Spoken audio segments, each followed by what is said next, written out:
Nigeria has just marked its 21 years of democracy, and a lot of people have continued to question how much of dividend of democracy have been reaped.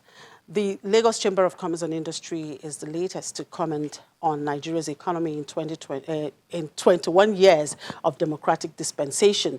The LCCI reviewed the country's economic performance in 2015 against 2019 for a fair assessment and comparative analysis. Joining me now to look at some of the findings is the Director General of the Lagos Chamber of Commerce and Industry, Mr. Muda Yusuf. Thank you very much, Mr. Yusuf. Thank you very much. Thank you. It's a pleasure to be here. Now, how well is the democracy in its current form working for the private sector? Well, first, from the point of view of the perception of the country, a 21 years uninterrupted democracy, at least projects the country as one of the most stable democracies. And for investors generally, the investors are more at ease with democratic environment. So that is one positive. The second is that the democratic structure, to a large extent, is inclusive. It is participatory. So when we have issues around the business environment, issues of policy and all of that, there is a broader room for engagement. You can't engage at the level of executive, you can engage at the level of the legislature, be it at the federal or state level.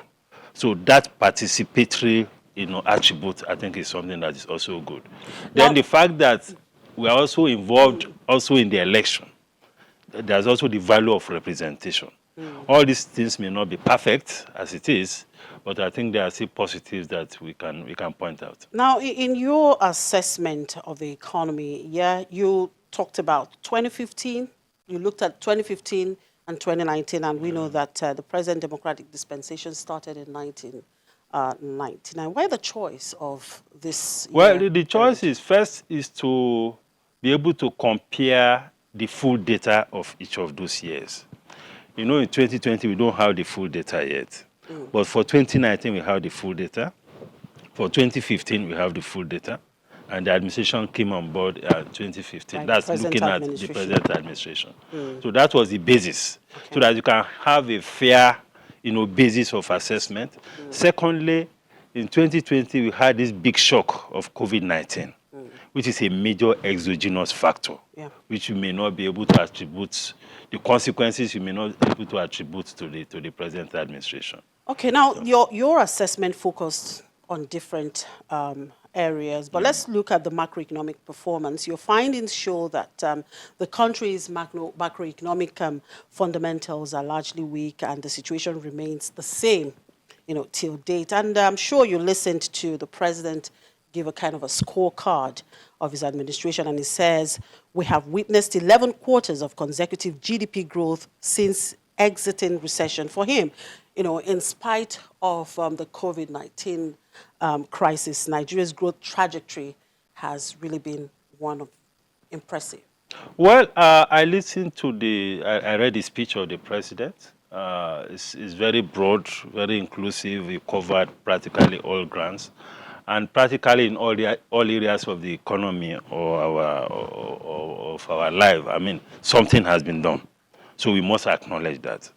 But when we look at the macroeconomic fundamentals, part of the reasons we have the challenge we have now is because the macroeconomic fundamentals are weak.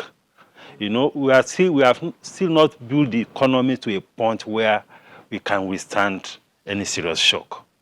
I mean, look at our excess crude account, for instance. It has practically dried up. As we speak now, we don't have any tangible buffers. The exchange rates, you can see what is happening to the exchange rate now. So generally when we look at the macroeconomic fundamental, it's still very weak. And it's weak also because we are still heavily dependent on oil, in spite of all the efforts at economic diversification, even since 1999 up to date. If you look at the structure of revenue, the structure of our foreign exchange earnings is still heavily dependent on oil. So all this point to the fact that the economic fundamentals are still weak. Because for you to have very solid fundamentals, you should have a much more diversified economy.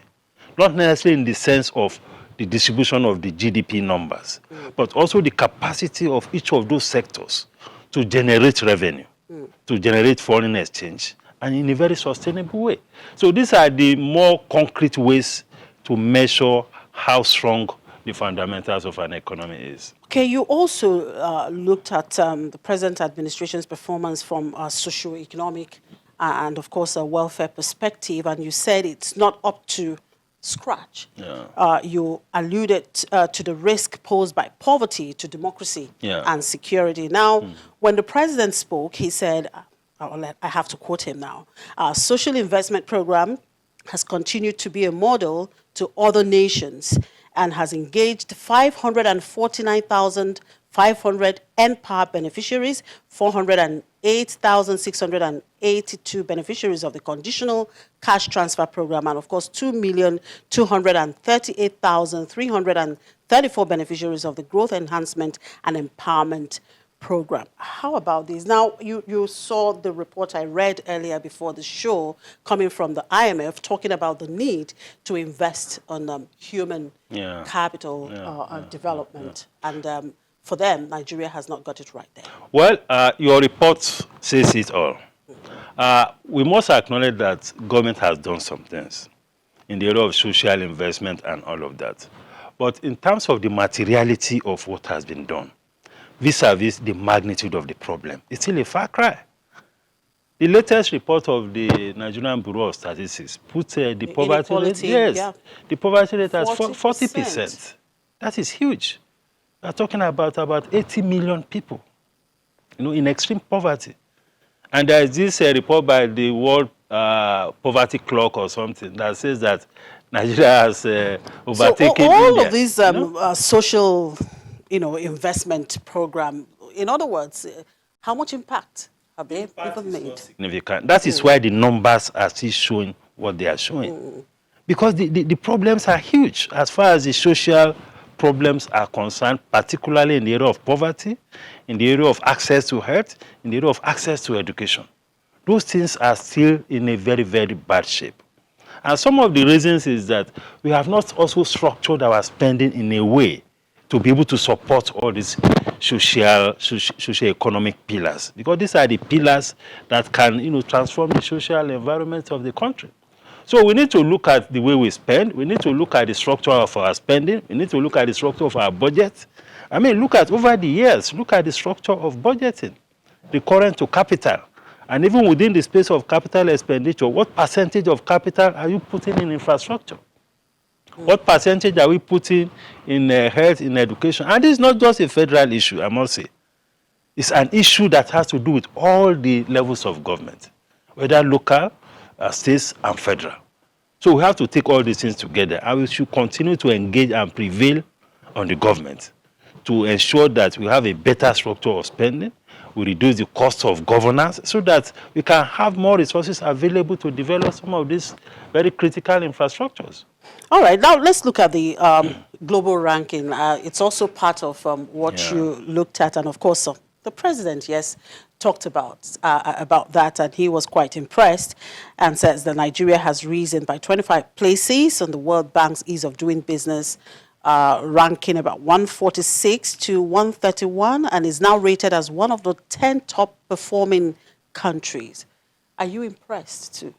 Well, I will say yes to some extent.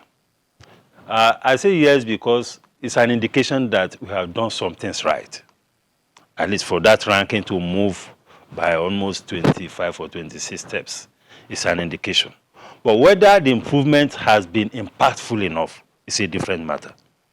Because some of the reasons we will have very serious challenges with productivity in the economy today, challenges with competitiveness, has to do with the quality of the investment climate. And again, some of these reports, the parameters on which they are based are not also country-specific in terms of the strength of those parameters on the business environment. For instance, things like security doesn't feature as part of those parameters. The challenges we face, severe challenges we face with power, not just connecting electricity, but sustaining the quality of delivery of power. It doesn't feature as a major parameter in this.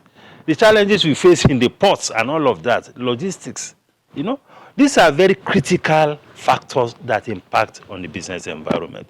These things don't feature in the parameters used by the World Bank. And I've engaged the World Bank on this, that this kind of report or assessment should be country specific. It should take into account the peculiarities of each country and the weight of each parameters on the business environment. That way we have a clearer picture. And that will also assist the government in focusing its priorities when it comes to intervention to improve the business environment. All right, just a quick one before I let you go. Your role is majorly advocacy. Now, what is the most worrying situation in Nigeria, this 21 years of democracy, and what are the major reforms you would love to see? Well, the most disturbing, of course, is the investment in infrastructure. Whether we are talking of economic infrastructure or we are talking about social infrastructure. We need to come up with models that work for us to mobilize capital, public sector capital, private sector capital, to support the development of social and economic infrastructures. Because the progress we make as an economy, either economically or socially, depends on how much progress we make in investing in these key infrastructures. So we need to have reforms around funds mobilization. We need to look at our regulatory environment and see what areas we can reform to ensure that we attract a lot more capital into this economy. All right. Thank you very much for your time, Mr. Muda Yusuf. Thank you very much. It's my pleasure. Muda Yusuf is the Director General of the Lagos Chamber of Commerce and Industry.